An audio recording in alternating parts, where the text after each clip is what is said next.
Assalamualaikum warahmatullahi wabarakatuh.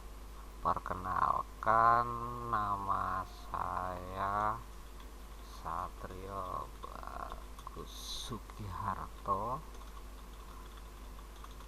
Bisa biasa dipanggil dengan nama Yoyo. Email saya yoyokomputer@gmail.com. Untuk Yahoo Messenger yoyokomputer@yahoo.co.id. Oke, untuk BBM silahkan scan barcode saya, dan ini pin BB saya. Oke, kita akan membahas D-Link DIR 600 sebagai router di jaringan RT/RW-net, di mana router ini memiliki 5 port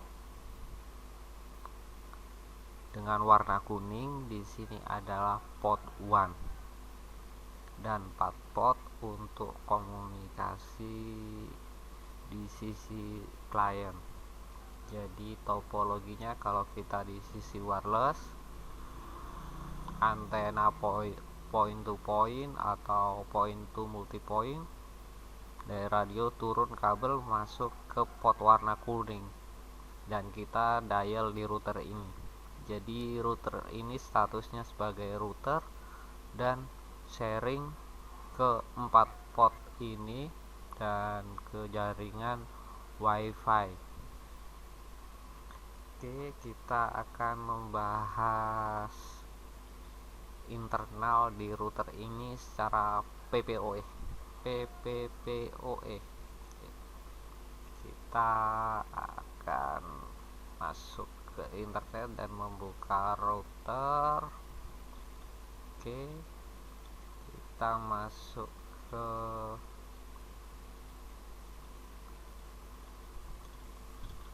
kita bikin user baru dengan user D-Link dan password D-Link dengan IP 10.10.10.441, remote address 10.442. Oke, kita sudah siap dengan user ID. Kita matikan internet.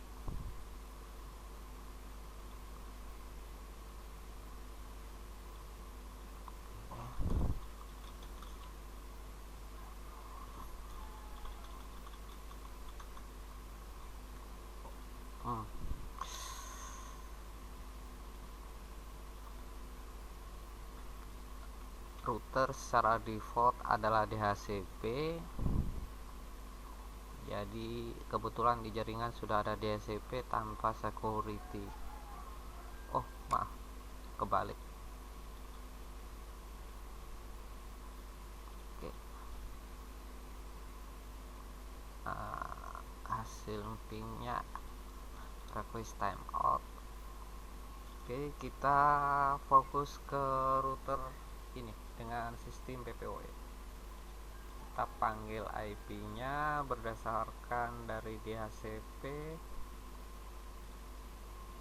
Oke, di sini gateway-nya 192.168.0.1 sebagai gateway-nya. Kita panggil. Oke. Router di sini secara default adalah DHCP. Kita akan setting PPPoE. Kita masukkan username D-Link. Kita kasih SSID wifi tester, dan passwordnya kita acak aja lah. Oke, kita save and connect.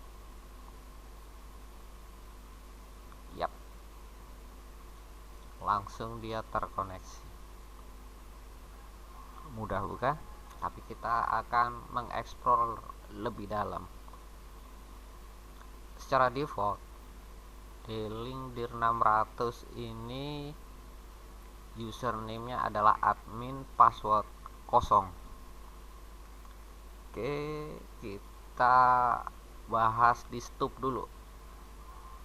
Local network di sini adalah IP router dan sekaligus jadi gateway untuk klien di bawah router. Dan kita kasih DHCP. DHCP nya start IP 02 sampai 0254 karena 01 adalah gateway. DNS nya kita kasih IP router aja. Secara default kita nggak perlu setting karena sudah terset. Oke, di internet setup di sini PPOE, username, password, dealing. Kita bahas di sini connection type. Connect on demand. Connect jika ada permintaan. Tapi kita akan rubah ke continuous. Artinya selalu terkonek. Oke, kita save and apply. Oke, di sini juga kita bisa contoh pingin melakukan perubahan macam static IP atau DHCP. Tapi karena kita lebih fokus ke PPOE, kita bahas PPOE.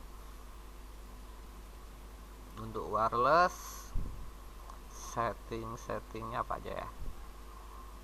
Oke, untuk WPS kita bypass, kita ke settingan wireless. Untuk sisi wireless kita enable atau disable. Kita enable.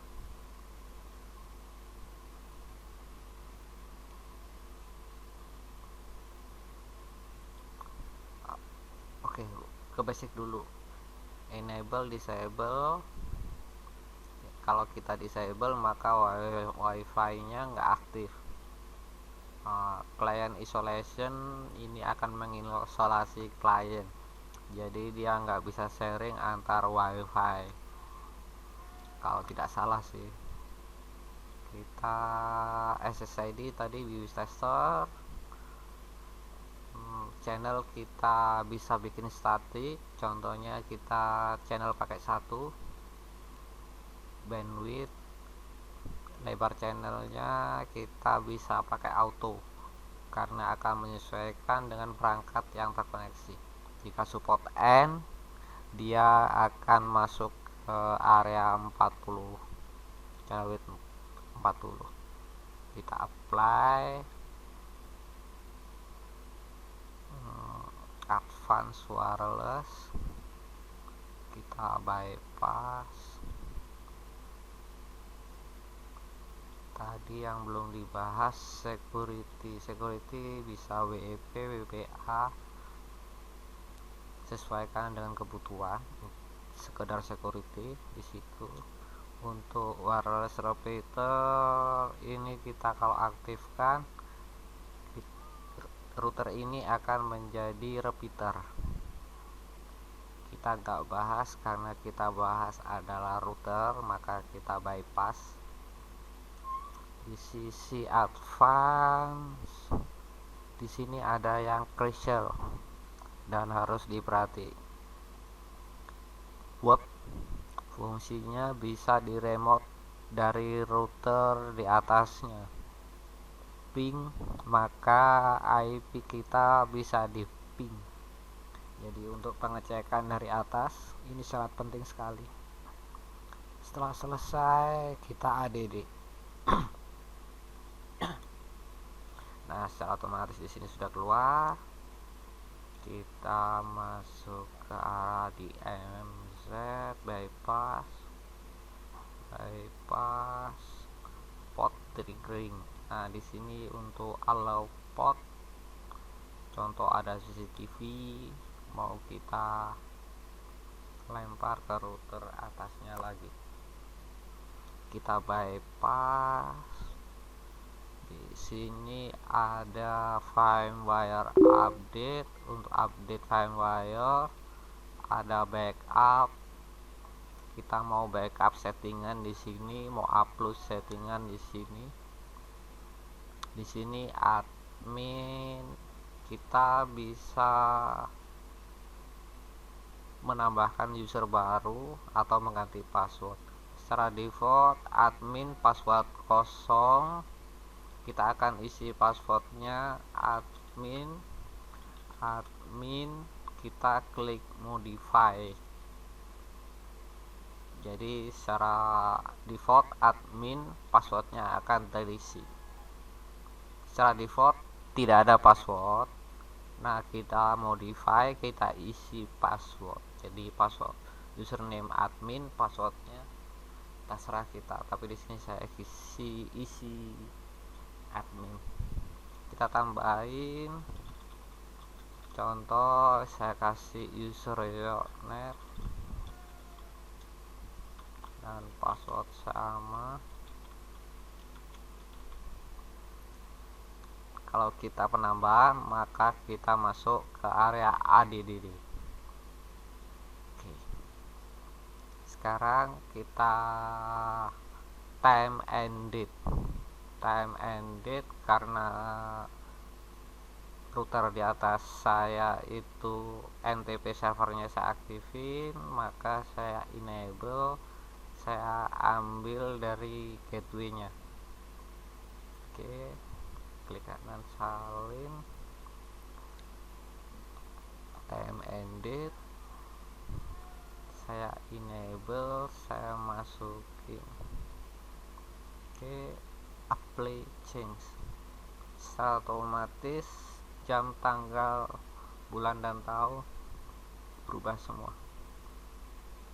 Yang ini kalau kita set tidak perlu, kita bypass. Oke, sudah selesai. Pada status di sini menginformasikan jam, tanggal, IP router, wireless, dan ini koneksi di WAN. WAN di sini di port kuning ini. Untuk port hitam adalah komunikasi lewat kabel, dan wifi adalah sejajar karena di sini dalam satu network. Karena kita router, maka sudah beda network. Oke, kita sudah selesai. Kita coba untuk buka Facebook. Oke, sukses. Di sini tadi saya mengaktifkan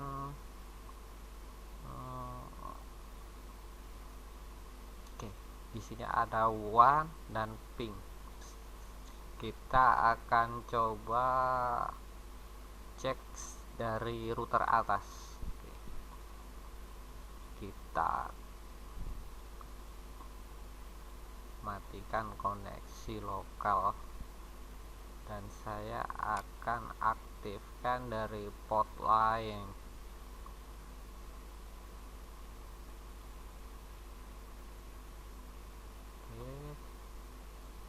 Saya coba masuk ke router, kita cek. Oke, sudah yang terkoneksi IP router 10442 tes ping.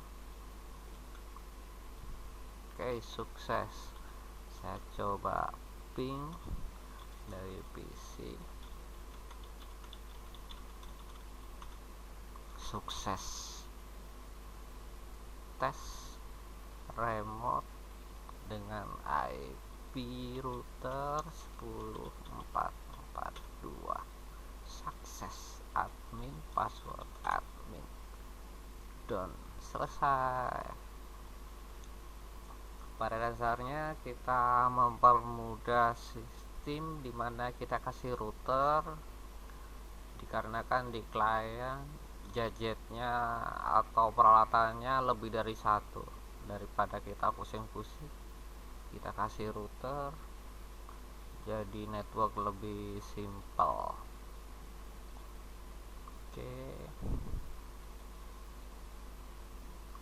sudah selesai. Ini sudah selesai. Untuk kawan-kawan kalau ingin belajar lebih lanjut, silakan gunakan Google, ketik All About RT RW Net Indonesia. Nah, di situ semua artikel sudah saya listing. ID saya komputer atau Yoyonet. Di situ ID ku di Kaskus. Router sukses dari atas. Untuk tutorial D-Link dir 600 sudah selesai. Terima kasih sudah menonton video ini. Assalamualaikum warahmatullahi wabarakatuh.